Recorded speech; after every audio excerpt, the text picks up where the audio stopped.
आता काही सांगता यायचं नाही. कदाचित तिसरं महायुद्ध सुद्धा सुरू होईल. आपल्या हातात आता काहीही राहिलेलं नाही. श्रीकांत मॉम काय बघतेस? बदल ना. मग तू इतका अपसेट का होतोयस? तुला बघायचं नसेल तर तू बघू नकोस, मला बगू दे. अरे मोठी आपत्ती असते तर ठीक आहे ग, पण तुझा तो मित्र कळतच ना. त्याला तू माझा मित्र म्हणू नकोस. सगळ्या एकसारख्या सिरियल्स मध्ये त्याचा त्रास आणि लग्नाची बायको सोडून इतर बायकांच्या बायकांच्या लफड्यात पडणाऱ्या पुरुषांच्या काय सिरियल. वैशाली, मी आता ठरवलंय तू मग बायकांनाच इतका इंटरेस्ट का असतो? त्यांना भीक शट अप घालायची दर्शन. तुला बघायचं नसेल तर तू प्लीज बघू नकोस, मला बघू दे. करायचा बस.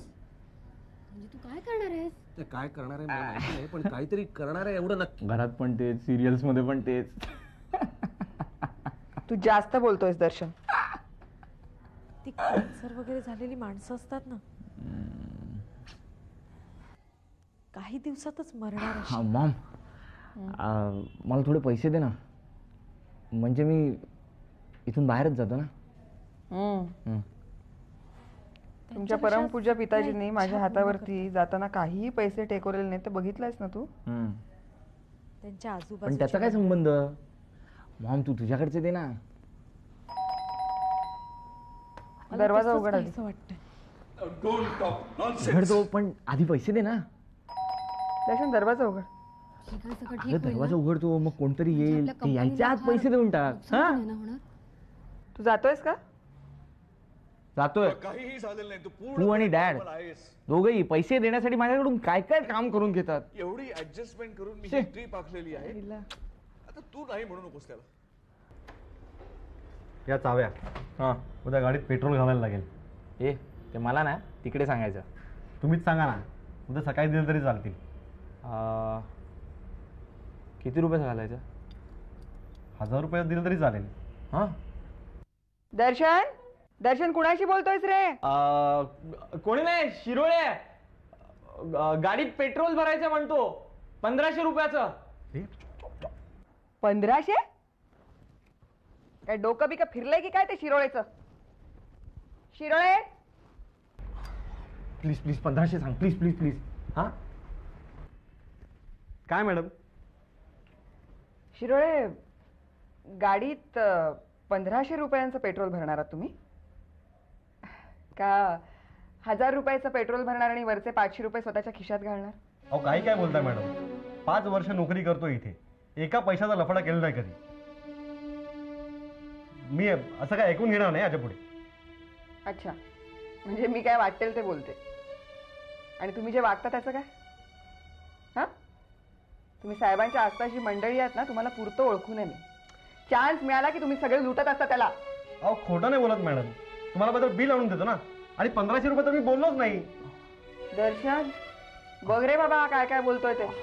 मगाशी म्हणाला बिल आणून देतो, आता म्हणतो मी 1500 रुपयाचं काही बोललोच नाही. अरे काय चाललंय काय याचं? अगं मॉम, बिल पण खोटी मिळत असतील ह्याला.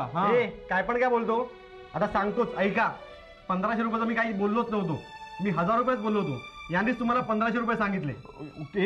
ए जाड्या, आता मारी ना, आता इकडे फोडून टाकेन तुला. ए गप्पा बस, बाहेर भेट रस्त्यावर फोडून टाकतो तुला. मॉम मारी ना आता मी याला. शिरोळे, तुम्हाला काही लाज बीज वाटते की नाही? माझ्याच बंगल्यात येऊन माझ्याच मुलावरती काय डाफरताय तुम्ही? आणि मारायची कशी धमकी देता त्याला? चालते वा इथून, चालते वा. Get out. जातो जातो, साहेबांना सांगा नोकरी सोडली, उद्या येईल त्यांचा फोन. राम राम. हा चल चल, निघ निघ चल.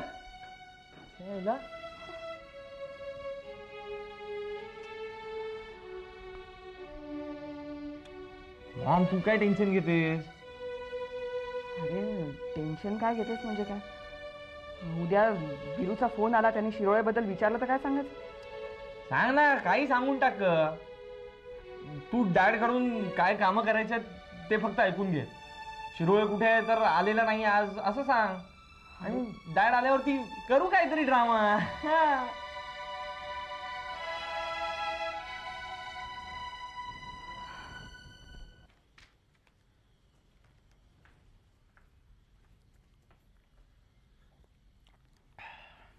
मन्ना की तमन्ना है के. हा बा, कुठे? मार्केटला? नाही रे, मार्केटला नाही. आज मी एका वेगळ्याच कामासाठी बाहेर निघालोय. अच्छा अच्छा, काय विशेष? आपली रेवा आहे ना, तिच्या घरी निघालोय. रेवाकडे हम्म. अरे येईल ना अर्ध्या पाऊण तासात ती तिथे. तीच तर आयडिया आहे ना. ती इथे पोचायच्या आधी मी तिथे पोचायचं. तिच्या वडिलांनी सांगितलंय मला काहीतरी महत्वाचं काम आहे म्हणून. तिच्या वडिलांचं हम्म. तुझ्याकडे महत्वाचं काम आहे हो. आणि तू त्यांना भेटायला चाललायस.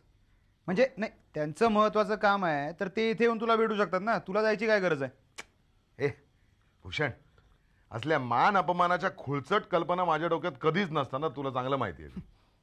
अरे बाबा, त्यांची बायपास झालेली आहे, त्यांनी मला विनंती केली आहे आणि मी त्यांच्या विनंतीला मान देऊन त्यांना भेटायला चाललोय बस. अरे काय काम असेल? नाही म्हणजे तुझा अंदाज काय आहे का? कोण जाणे बाबा. म्हणजे मला तशी काय कल्पना नाही, पण बहुतेक रेवाच्या लग्नाविषयी असावा. लग्न कुणाशी? आता ते मला काय माहित.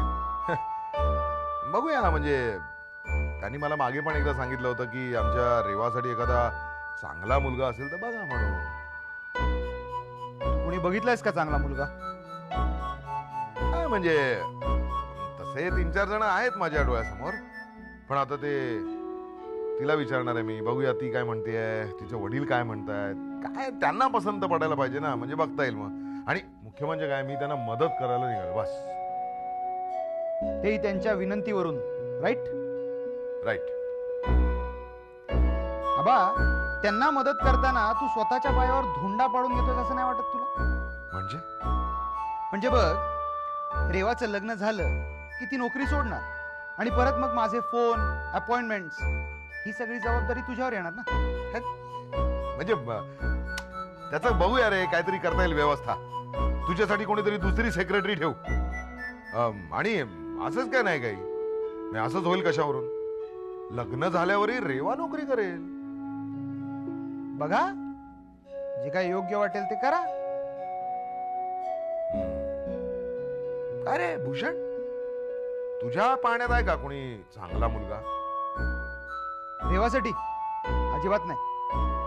अरे असं काय करतोस? आठवून बघ ना, रेवा आपली आहे ना.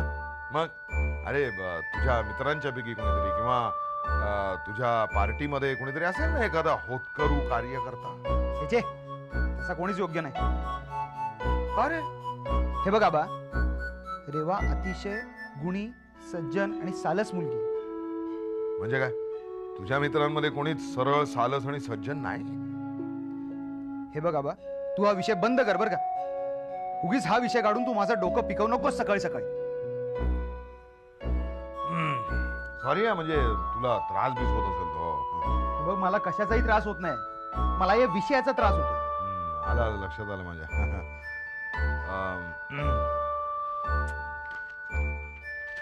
बरं, मग मी जाऊन येतो त्यांच्याकडे. ठीक आहे. 11, 11:30 पर्यंत येईन मी परत. ठीक आहे. कदाचित जेवणही आहे ना मी. काय आग्रह केला तर काय कोणास ठाऊक नाही.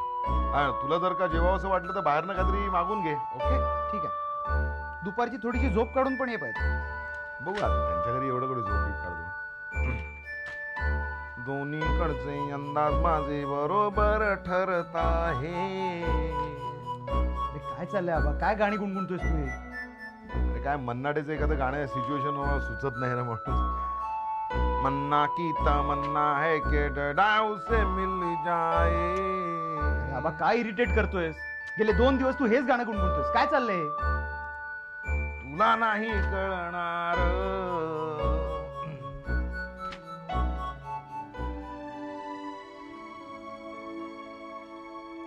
खरंच मला कळायचं बंद झालं. रेवाचं लग्न.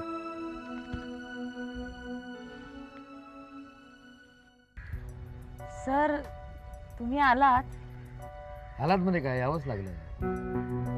खरं म्हणजे तू माझ्याकडे येणार होतीस पुस्तकं नेण्यासाठी, तू आलीच नाहीस. सर, अहो त्याचं काय झालं की मला तुमच्याकडे यायला खूप आवडलं असतं. आय मीन आवडेल, पण एक छोटासा प्रॉब्लेम झाला म्हणून नाही येऊ शकले. प्रॉब्लेम झाला? आईनं सांगितलं जाऊ नकोस. काय बघतेस का माझ्या तोंडाकडे? आईनं परवानगी दिली नाही ना? सर, तुम्हाला कसं काय कळलं? मला कसं काय कळलं यात न कळणार का काहीच नाही. काय हरकत नाही, पुस्तक वाचून ज्ञान मिळतं अशातला काही भाग नाही. इनफॅक्ट त्याच्यापेक्षा जास्त चांगल्या प्रतीचं ज्ञान अनुभवात मिळू शकतं. म्हणजे सर जंगलात जायचं, तिथं निसर्गानं केव्हापासून आपल्या सगळ्यांसाठी एक भलं थोरलं पुस्तक उघडून ठेवलेलं आहे. ते पुस्तक वाचायला शिकायचं. सर पण ते पुस्तक वाचायला शिकवणारं कोणीतरी हवं ना. मी आहे. सर तुम्ही शिकवाल मला? अरे गेल्या खेपेला आपण सगळेजण सहलीला गेलो होतो तेव्हा 2-4 गोष्टी मी तुम्हाला शिकवल्या ना. कुठल्या सर? शांततेचा आवाज ऐकायला शिकवलं, उघड्या डोळ्यांनी अंधार पाहायला शिकवलं. हो सर, त्या गोष्टी तर कुठल्या पुस्तकात सुद्धा नसत्या मिळाल्या शिकायला. सर पण खरंच अशा गोष्टी तुम्ही शिकवाल मला? हो, पुढच्या खेपेला आपण जेव्हा सहलीला जाऊ. नाही पण सर तेव्हा आपल्या बरोबर 7-8 जण असतील ना. हे बघ, आपण जेव्हा जेव्हा सहलीला जातो. सर पण त्या तसल्या सहली मला नाही आवडत आता. कमाल आहे. खरं म्हणजे सहलीला जाण्याचा उत्साह असतो तुला. हो असतो, पण सर आपल्या 2-3 सहली झाल्यानंतर माझ्या लक्षात आलं की त्यातल्या म्हणजे आपल्या ग्रुप मधल्या इतर कोणालाच इंटरेस्ट नाही फारसा निसर्गाची माहिती करून घेण्यात. सगळे आपल्या आउटिंगला आल्यासारखे येतात. मला मग नाही सहन होत ते. सुरुवातीला होतं खरं तसं, आणि तसं होण्यामध्ये काही अनैसर्गिक नाही. गंमत मुळात वाटली पाहिजेच, पण नंतर कालांतरानं आनंद नेमका कशात हे कळावं लागतं. सर पण हा आनंद अनुभवण्याची कुवत पण हवी ना माणसात. हा, म्हणजे ती कुवत आपल्या ग्रुपमध्ये नाहीये कोणाकडे. तुझ्यात. खरंच सर. सर म्हणून मी एक गोष्ट सुचवणार होती तुम्हाला. सुचव. समजा आपण दोघंच गेलो तर.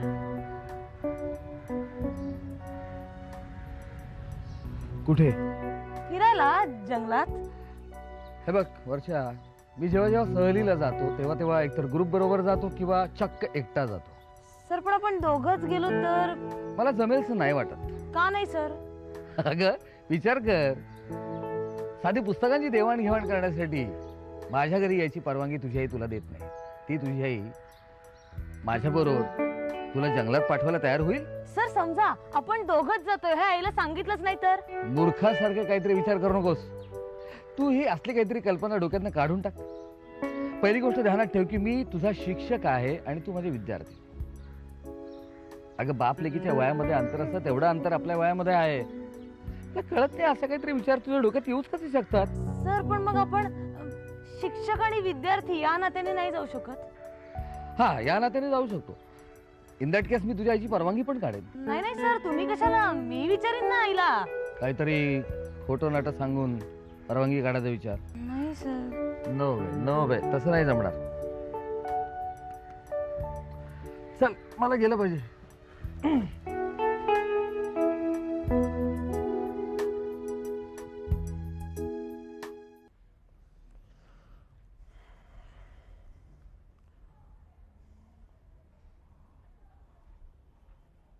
अगं हे पुतळ्यासारखी बसून काय राहिलीस? अगं मला भूक लागली आहे. मी तीनदा बोललो. तू रिॲक्टच होणार नाहीयेस का? अगं मला जेवायला काय आहे? दर्शन प्लीज माझं डोकं खाऊ नकोस. आतमध्ये जाऊन फ्रीज उघडून बघ, काय हवंय ते गरम करून घे आणि खा. आणि तुझं काय? मला भूक नाहीये, तू जेवून घे. ते फ्रीज मधलं जेवण आहे ना, म्हणून तुझी पण भूक मेली आहे. आपण एक काम करूया ना, ते फ्रीज मधलं जेवण आहे ना ते उद्या कोणाला तरी देऊन टाकूया. हा, आता मी फर्स्ट क्लास हॉटेलमधून ऑर्डर करून जेवण मागवतो. हा हा.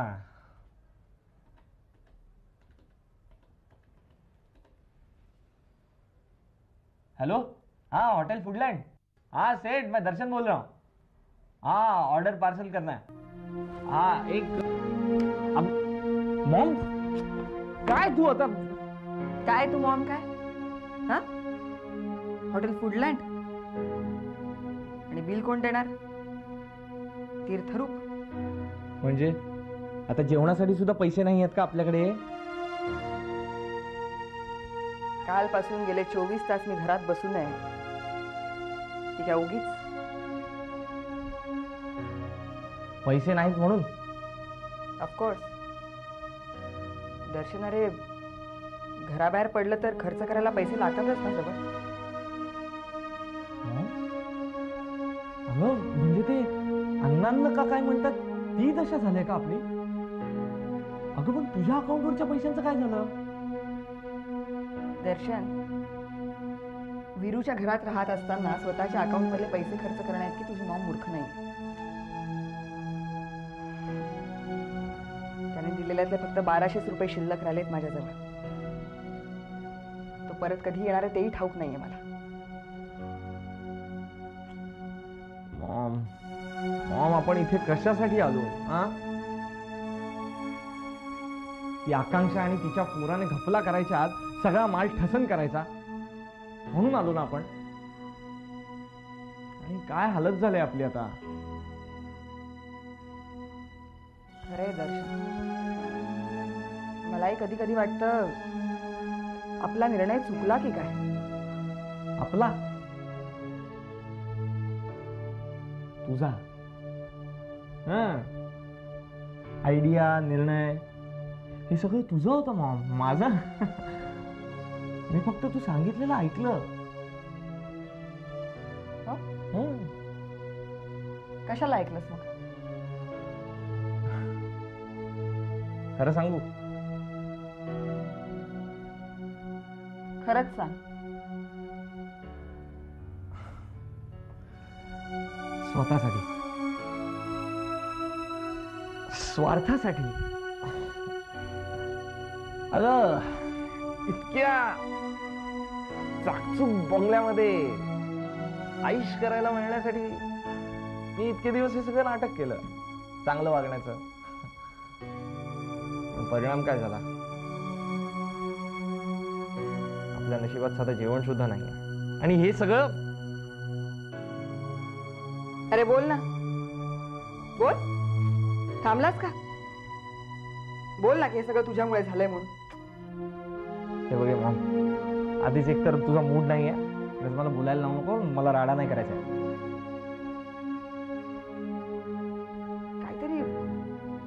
काहीतरी घोटाळा झालाय दर्शन. अरे सुरुवातीला वीरूला हे सगळं नाटक अगदी खरं वाटत होतं, मग आता अचानक असं काय घडलंय? दर्शन, तू कुणाला काही बोलला नाही? मी कशाला कोणाला बोलीन? तू नक्की बोलला नाहीस काही? सांगितलं ना मी नाही बोललोय म्हणून. खोटं बोलू नकोस दर्शन. कुणाला बोलायस तू? तन्वीरला?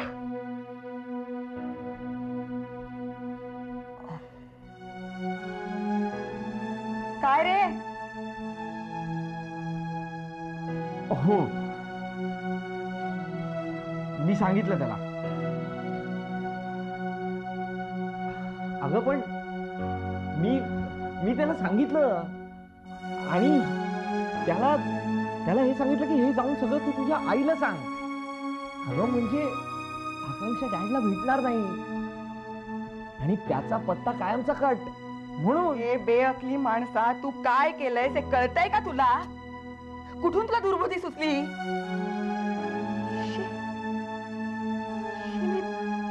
एवढी मेहनत केली होती, सगळं कचऱ्यात मिळवत असतो. जा, तुला काहीतरी भूक लागली ना, जाऊन काहीतरी गिळ, नाहीतर मर जाऊन. ठीक आहे